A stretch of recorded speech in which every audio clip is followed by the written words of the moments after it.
Hi everybody, Cindy here with Pathways Homestead, and as you can see I am in the fermenting mood. And so I've had all these things to ferment for a long time, plans to ferment.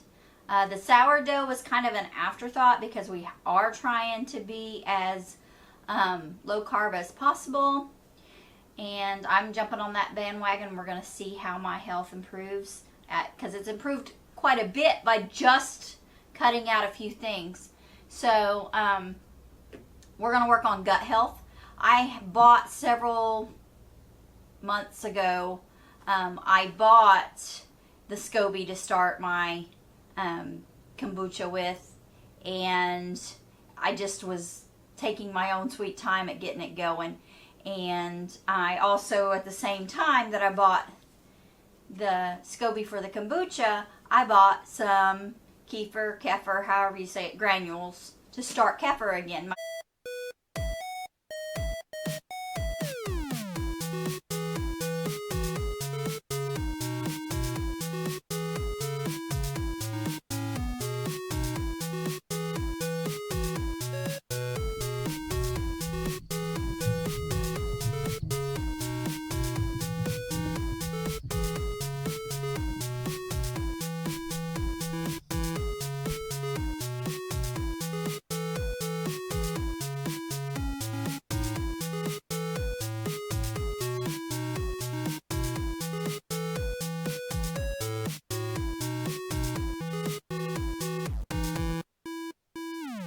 My mother-in-law several years ago got me into fermenting.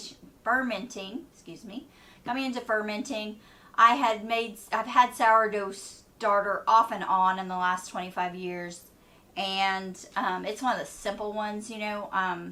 So you can make that sourdough starter. I started it yesterday with water. You can start it with milk as well. It just you need equal parts of flour and water. So we've got that going. So today I am going to do Kefir. So Gary picked up milk at Walmart yesterday because it was 85 cents a gallon. And since my dairy goat passed, I don't have my own milk. And so I'm going to see if I can tolerate the Kefir a little better. So I've gotten a little bit, so in the recent year or so, I started having trouble with milk again. I had trouble with milk as a child, and I've started to have trouble with milk again. So that was part of our motivation for the dairy goat. And so I'm going to see if I can ferment it, because I can handle a little bit of yogurt, and I can handle a little bit of cheese and sour cream and cream cheese, so long as I don't go overboard. If I sit down and drink an 8-ounce glass of milk, guys, I'm going to be in trouble. I'm going to have a tummy ache, and I'm going to be having to stay close to the bathroom. But I'm going to give this a go and see if I can handle a little bit of Kefir, you know, just a little bit in my smoothies. So we're going to see. And even if I can't, it'll be good for Gary and Hannah in their smoothies. So I'm just going to open this freeze-dried Kefir granules and pour them in. So this milk is almost room temperature. I've let it sit out for a few hours. There's enough granules here for 3 quarts, and this jar is a 2.5 quart jar, and it's just an old pickle jar that I've held on to. I like to make sun tea and for my fermenting, so I have several jars hanging around here somewhere. And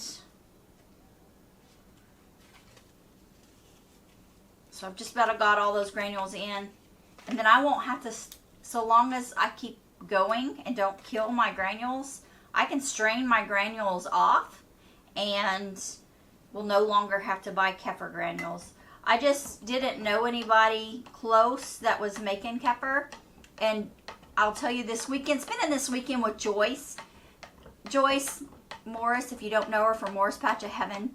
If you have not checked out their channel, go check out their channel. She just inspired me. I thought, man, you know, I've got all the stuff.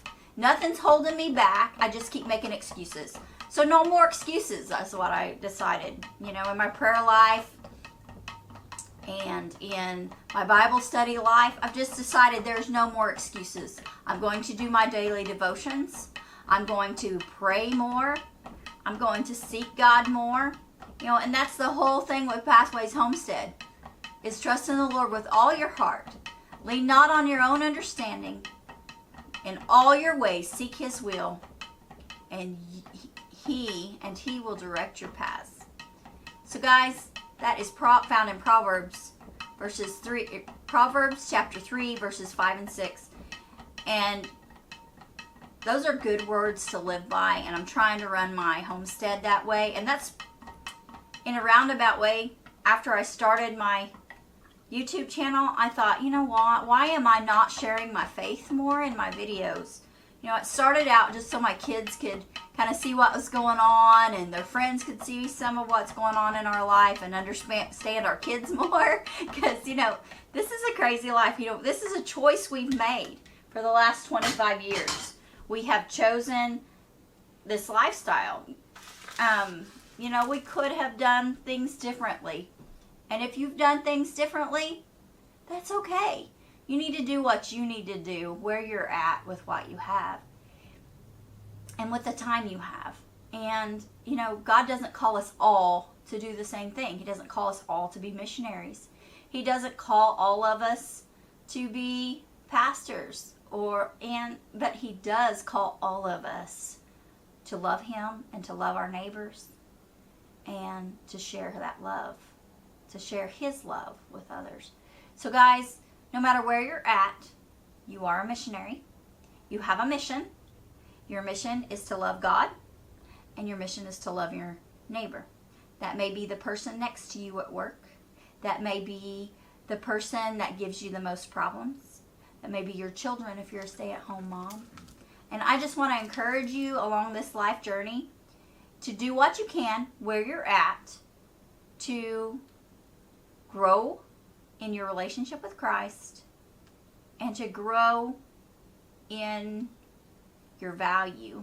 Remember that you are valuable to Him, and to seek your value in Him and not in what you can do, how much money you can make, whether or not your clothes are name brand or your kids have everything or play the right sports. Seek God first. And then love your neighbor. So thanks for watching, guys. I'm going to set this on the counter and let it ferment, and probably tomorrow or the next day. It needs to go 24 to 36 hours to get the desired sourness we like. We don't like it super sour. And so I'm going to set this out on the counter along with my other stuff. I have Tommy here. I started a new Tommy, a new Scoby. He's doing great. He's doing fabulous. Checked on him this morning. It's okay that he's on the bottom. That's all right. And my sourdough is back there in a dark spot. I'm going to go get a rubber band because I forgot one and put on this. So hide and watch, y'all.